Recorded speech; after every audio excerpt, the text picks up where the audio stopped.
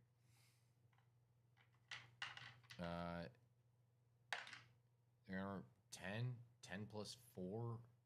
1, 2, 3, 4. I mean, they're definitely gonna hit. So this one is gone. This one is gonna be gone. Gone. And that one's gonna stay.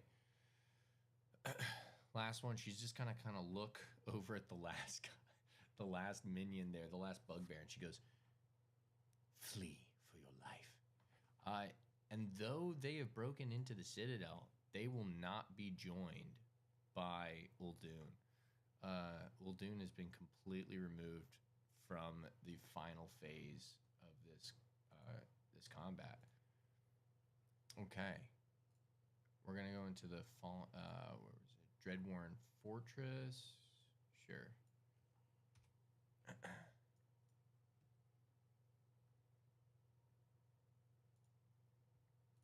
So now the NPCs, the not Grave Order, the Grim Accord that are going to be Athlonia, Ire, and Crix against Aranor, Athmia, Kythus, and Draven.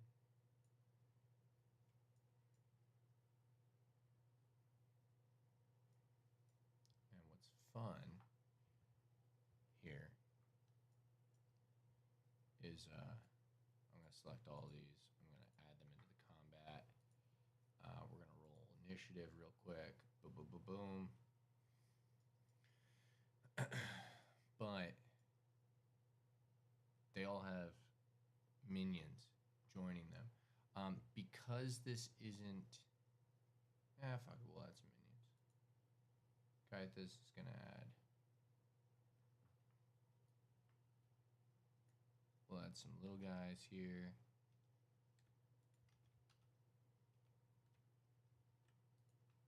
Let's do 2.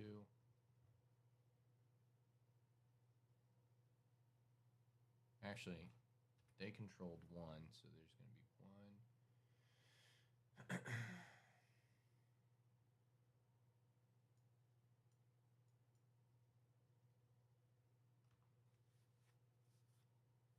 I'm trying to figure out how I want to do this. It's kind of like... That's fine.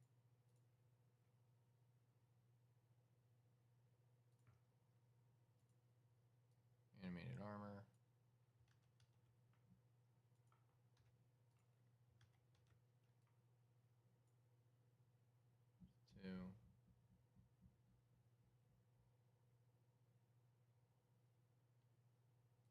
I'll throw a deep scion in there.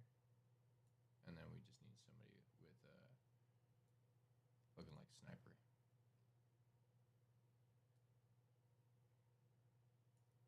So 1, 2, 3. Boom, boom, boom, boom. Oh, and they had orcs though. So we need some orcs. Orc.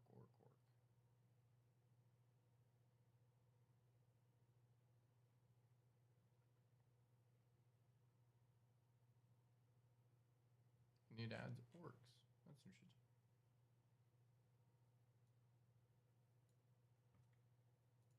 Do bugbears then. Okay. So instead of orcs, they're bugbears, but whatever. It's basically the same thing. Or at least the representation is different. I understand that bugbears are not orcs. Very different. But, okay, first off,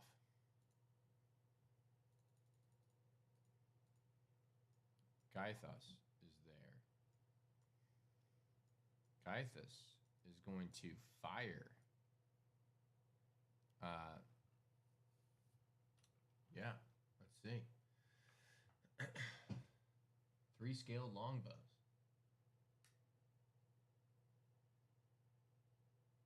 So he's got advantage, but he's gonna have. They're gonna get 3/4 cover. So it's gonna be adding 5 to their AC. Their AC is 18. Athlonia. Ire needs to drop down to 24 hit points. Athlonia needs to drop down to 38 hit points. And Crix needs to drop down to 30 hit points. Draven needs to drop down to, Jesus, what is that, 59 hit points? 59 hit points. Aranor needs to drop down to 65 hit points. Yeah, this is not going to be close here. And that's 58 hit points.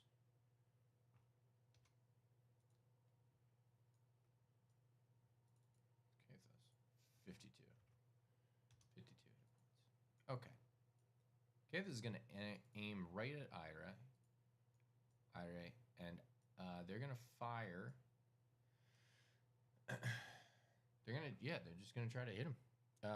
They get +3 or +5 to their AC because they've got 3/4 cover because they're shooting down the hall. Oh no, they have a little bit of high. Yeah, and this goes down. So they actually they're higher elevation than over here and over here, and these folks are much higher elevation than here. So that's actually a clean shot. Oh boy, they get advantage.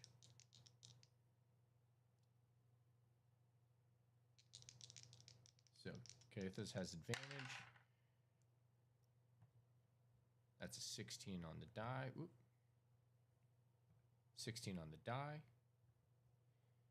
16 plus, what is that? 11 to hit. That's a 27 to hit. That's going to beat Race Armor class at 12, certainly. Ira is already going to have mage armor up, though. So they will definitely have mage armor up, which means that they're going to have 15 armor class. It's still going to hit. So they need D8 plus 8. So D8 here. That's 8 on the die. 8 on the die. Plus 8, 16 piercing damage, plus 2d6.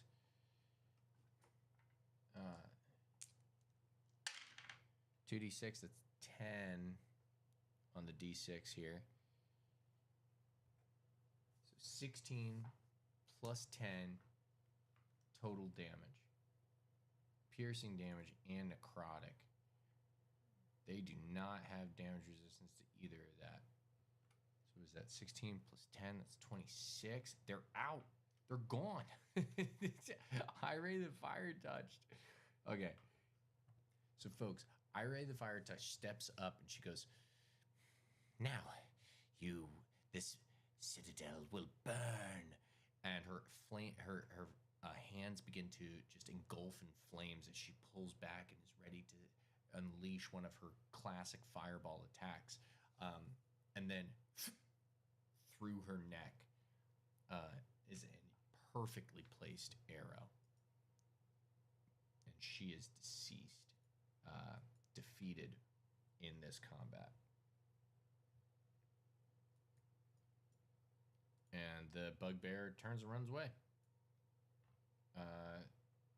That orc leaves in terror and is gone.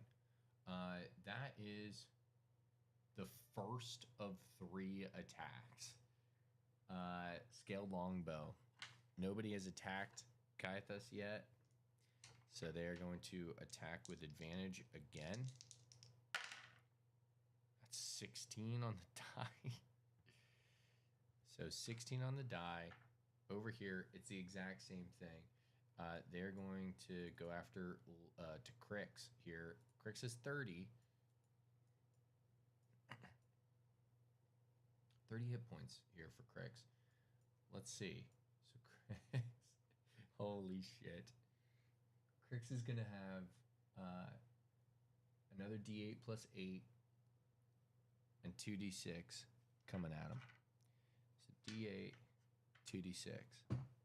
Here we go. 15 and 7. It's 22. Whoop. Crap.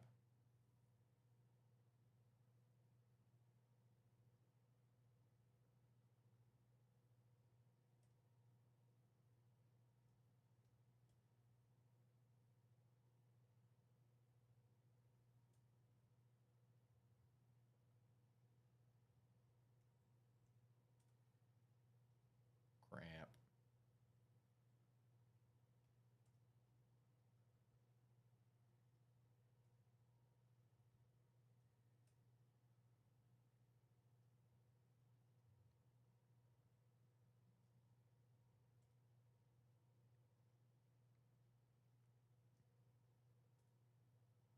We'll do that. That looks fine.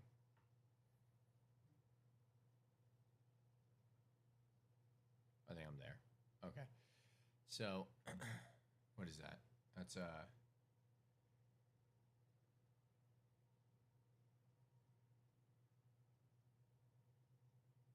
is that? Yeah. Okay. Sorry. Got distracted because I accidentally clicked the wrong thing. Because of course it did. 7 plus 8, 15 plus 7, 22. 22 points of damage as Crix takes an arrow and they get one more longbow attack and they're going to go against Athlonia. And Athlonia, let's see. So, again, advantage because they haven't attacked yet. Ooh. Not going to be enough, though. That's a 13 to hit. I don't know what Athlonia's AC is off the top. No, that's an 18 armor class. So Athlonia, seeing that third arrow coming her way, pulls up and right off her sword as she unsheaths it and blocks it out of the air. Okay. She might be able to survive through this. Athmia is up. Athmia is going to do the exact same thing. So 40 feet. She's going to go. Oh, and they've got. He does have a minion. So the minion's just going to do a d20. We're using a ranged minion here. So d20, 10 plus 1. Not going to hit. That's not going to hit against Athlonia. Okay.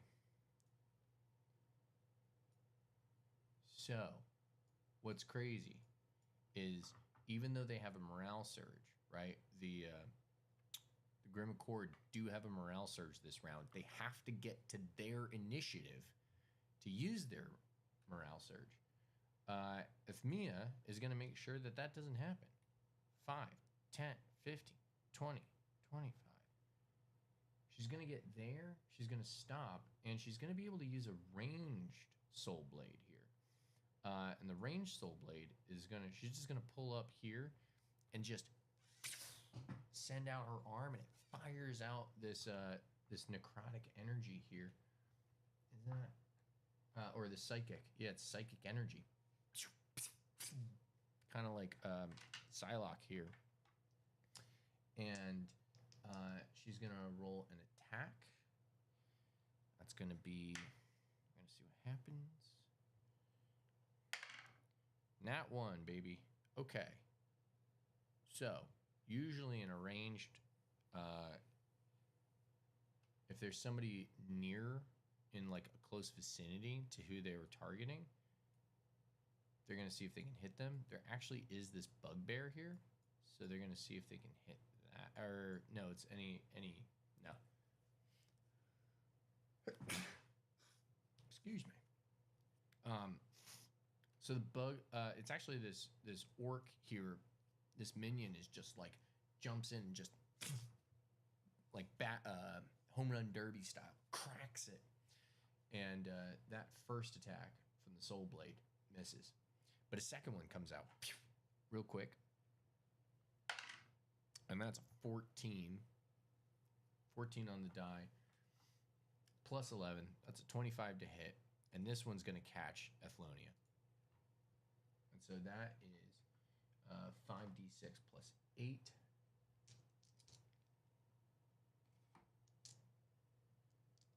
So 5d6 plus 8. Here we go.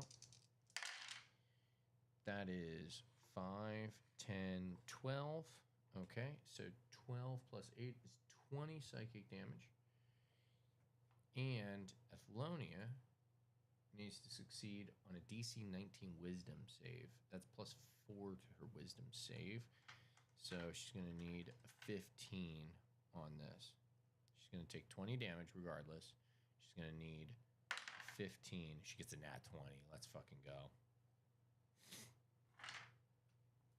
20 damage regardless. 18.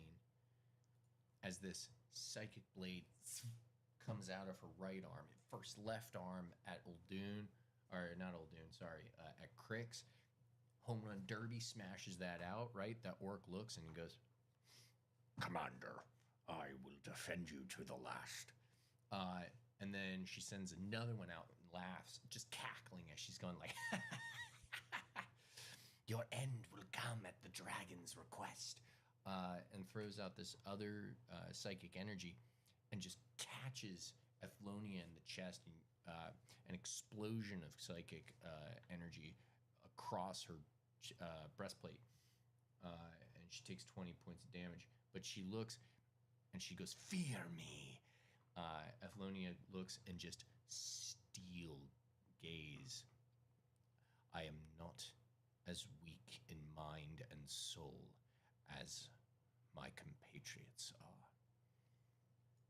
And you can see Ethmia kind of like gives a turn. What? And kind of respect to Ethlonia. Moon's Eclipse, man. Holding on. All right. That's Ethmia's turn.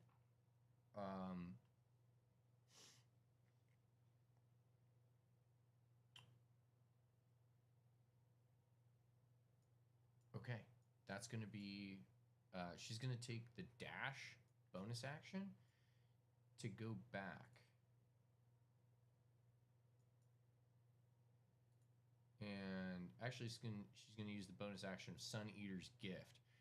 And she looks, she goes, Aranar, you're up. 5, 10, 15, 20, 25, doesn't matter. Where was she? Yeah, she was there. Great, and they're gonna swap spots. It's like phase shift. And Aranar appears. He laughs.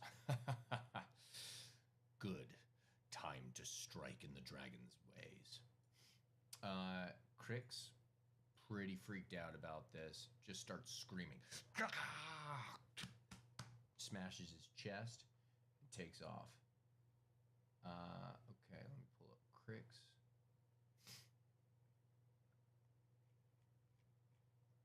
So right off the bat, he's just gonna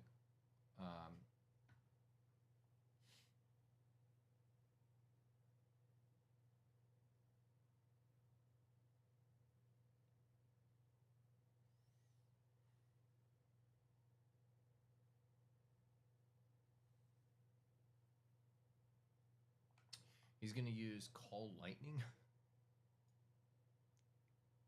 and just really quick try to... Yeah, he gets a morale surge. So first off, he's just going to come up. Fury of the Beast.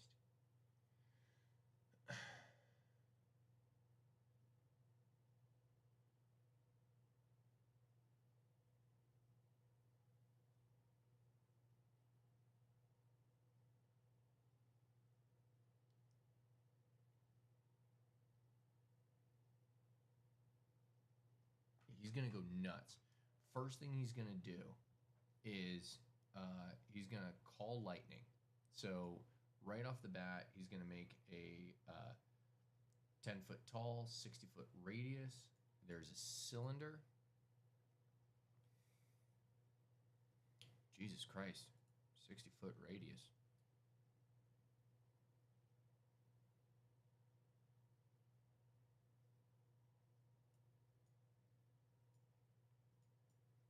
And there you go.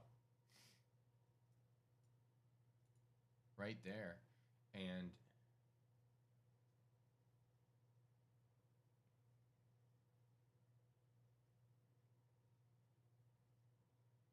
storm cloud appears in the shape of a cylinder that is 10 feet tall and 60-foot radius, centered on a point. When he casts the spell, he chooses a point he can see under the cloud. A bolt of lightning flashes down from the cloud to that point, and he's going to choose right here, baby.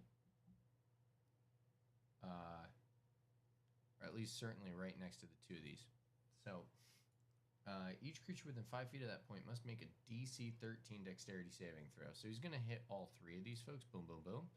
And they got to make DC 13 dexterity saving throw. So that's going to be pretty good.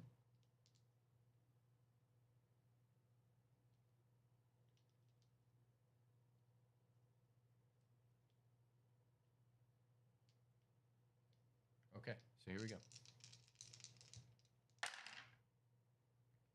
Wow. Jesus. 10, 9, and 1. So this dude's fried. Just absolutely fried. This little minion, gone. Just electrocuted as lightning strikes. Draven rolled a 9. And that is a DC 13 dex save. 9 plus 11 is 20. And Draven, I believe, also has some pretty cool reactions here. Oh, no, he doesn't. Okay, so that's a wow. He's got a dexterity of plus 11. So he's gonna make that dex save, and he's gonna succeed, but chooses a point. Creature takes, some lightning damage on a failed save for half as much on a successful one. So we're gonna find out how much Draven is gonna take. They're definitely gonna take half as much here, but it's still D10.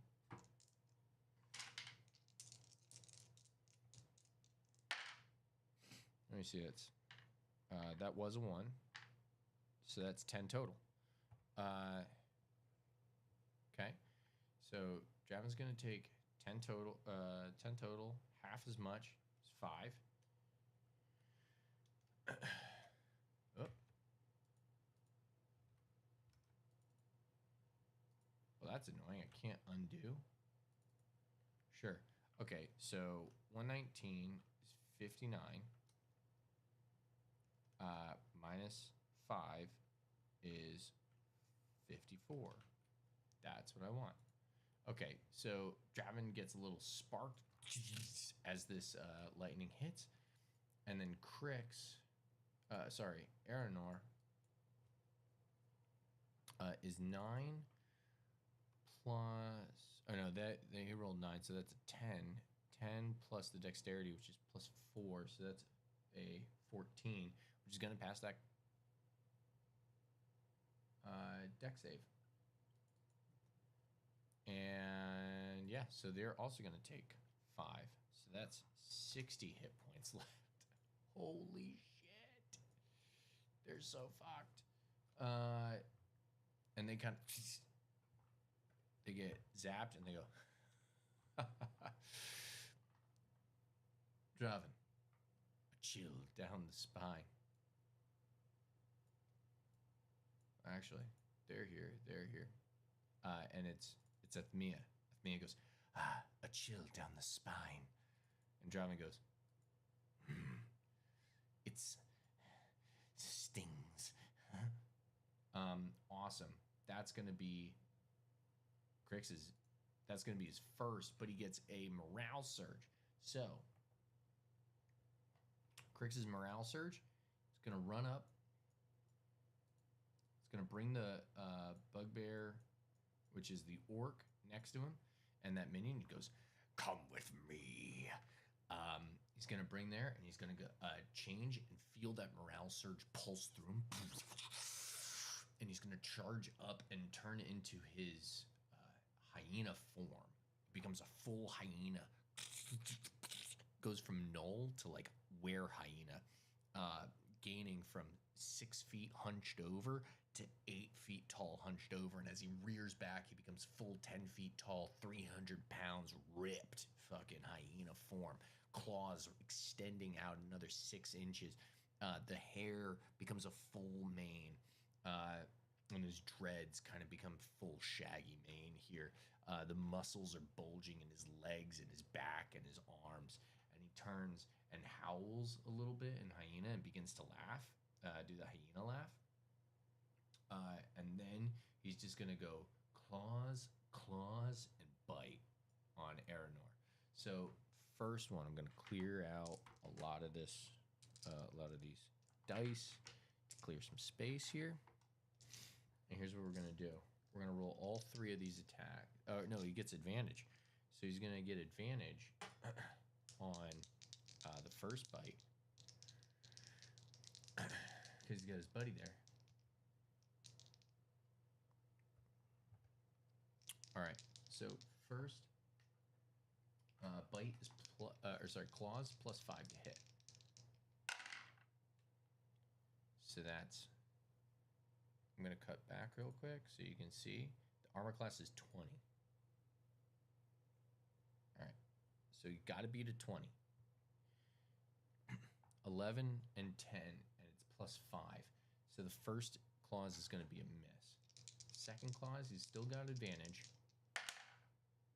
That's a 16. So he's going to hit on the second clause. And the third attack is going to be a bite. And that's plus 5 as well. And that's definitely going to hit. Okay. So, so right there, he's going to hit on a claws and a bite. And we are going to roll, claws is going to be a d6 plus 3, and bite is going to be 2d6 plus 3. So let's look at our d6. Boop, boop. d6 is 5, so that's 8 for the claws. And then 2d6 is 6 plus 3. So 8 plus 9. Great, that's 17 points of damage total. Bring him down to 30. 43, which is crazy, because as he comes up and just runs up and with his hyena form, comes up and just smashes. The first one, Aranor is going to just ricochet off with his, what has he got? He's got a shield. So he's going to use that shield to just come up and bash the one claw. But as he lifts up that shield, he exposes his chest, and Crix just comes up and slashes and rips full to shreds this plate armor. It's just shredding right through, and it's got these claw marks all across. And then he like screams back, ah! And as he yells back in pain, he comes down and chomps right on his neck and rips out, and gushing blood comes out of Aranor's neck. This is going to take out Crix. That's the end of Crix's turn there. But the orc is going to be able to take a swing with advantage. And so let's see. With advantage here. That's 13 plus 1, though. That's not going to be enough to hit. So this orc comes up and takes a swing with its meat axe sort of thing. And Aranor kind of stands there and grabs him. And he's like, dealing from the blood. And then he stands up and just clips the shield off. And that's going to be enough to block that. All right. That guy was toast. He's supposed to be gone. Draven, Malice's turn. So Draven is 30 feet of movement.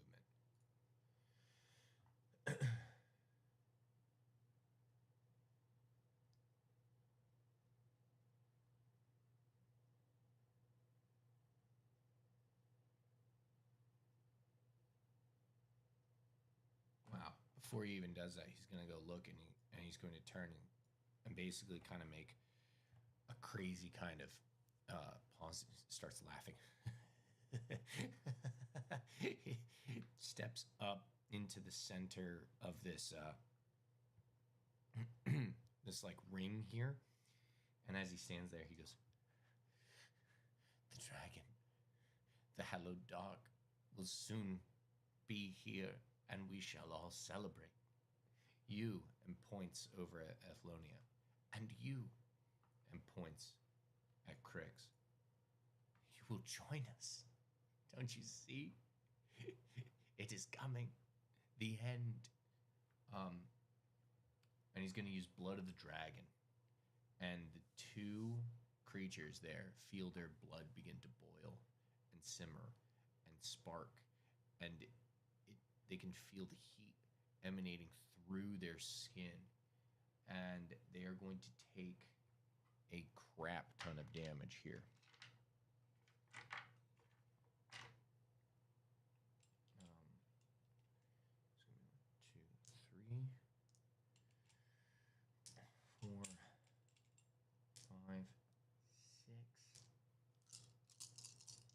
They're going to take 6d10. It's crazy. There's no save there. That's crazy. They just take this damage. So that's 10. There's 10. And there's 12. And that's 32 points of damage.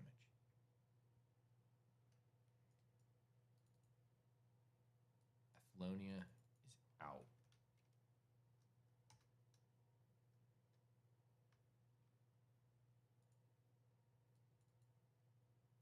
Crix is out.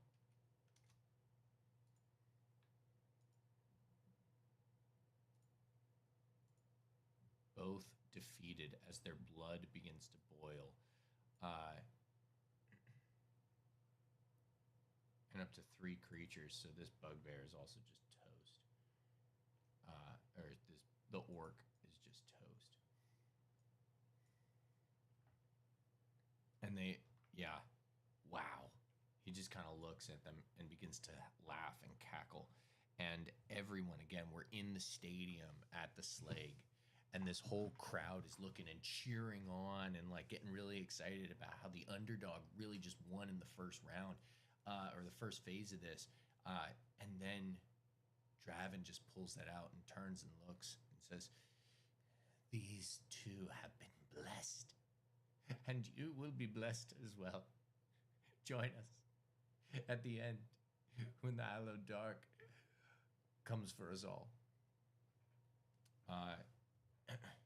Silence kind of echoes out on the crowd as the eeriness of that sentiment sets in. And the second seed very clearly demonstrates why they are where they are placed in this competition. As the pause echoes out and the quiet sets in, there's that one dude in the back starts a slow clap. And that slow clap catches on. And the whole crowd begins to erupt into this applause. And a roarous applause occurs as, this crowd cheering for blood. Got exactly what they wanted. Blood boiling.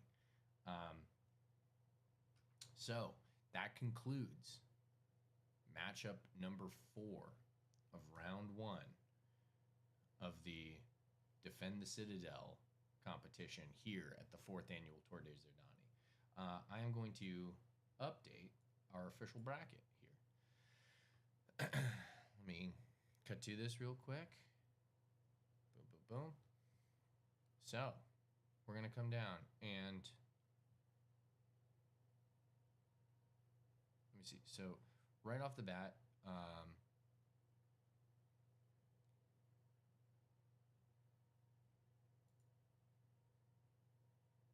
Uldoon of Parts Unknown did get a point. So they got a point for successfully capturing a stronghold. So that was a point. And Malice here ended up taking out 2 of the enemies in combat, as well as defending the Citadel. So that's 5 points for Malice. Malice advances.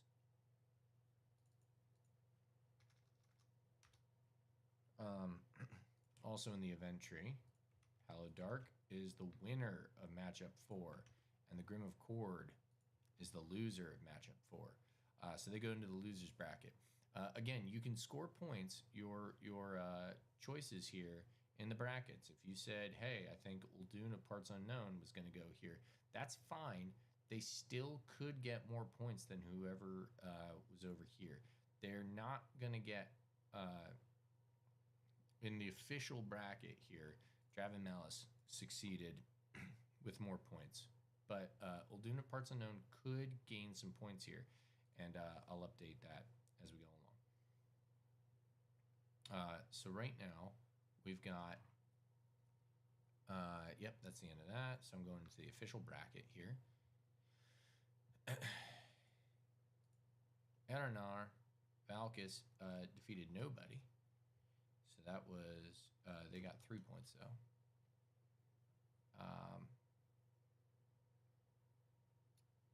Let me see. So, and Irie Fage Touched got 0 points. Didn't do a gosh darn thing there. Going over into our 3rd seed brackets here. Boom, boom, boom. Athalonia, the Moon's Eclipse, also got 0 points. Kaethus, though, really came in clutch. Took out, one of our folks there. Who did they take out? That was... Oh, they took out Irie. Yeah, right off the bat. Bye-bye. And then Athalonia, nothing. So Kaethus moves on. And then Athmia also did not take anybody out. But, oh, that's not true. Athmia wiped out Uldoon. And Crick's Blood Gnash got nobody. But did some damage, which is more than a lot of people in the Grim Accord can say. So, if you had anyone from the Hallowed Dark and the West Marchers Team 1 advancing, well, then your bracket's looking pretty good right now.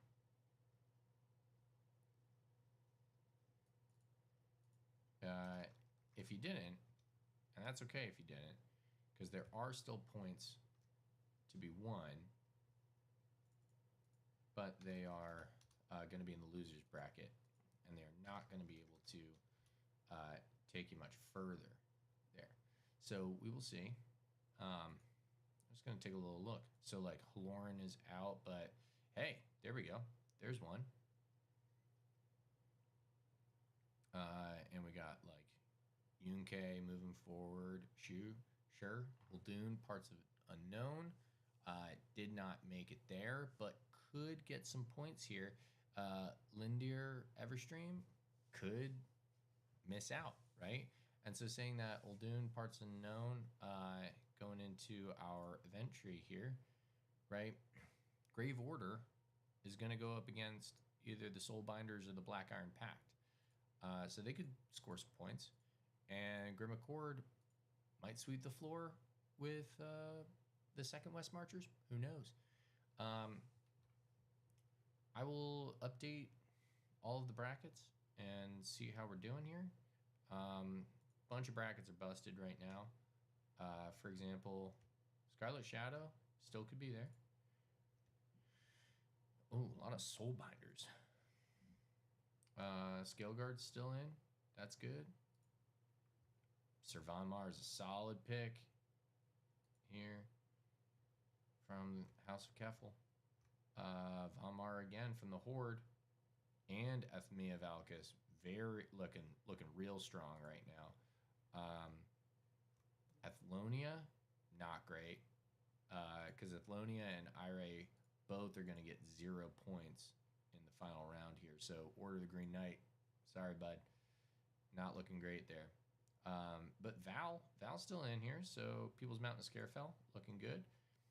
Magnus Bjornsson hasn't competed yet. That's going to be tomorrow night. Look out for it. Draven Malice, I mean, what a finish in round 1. Crix Bloodnash could not make it and will not be participating in the final round. So good call to have Draven over Crix.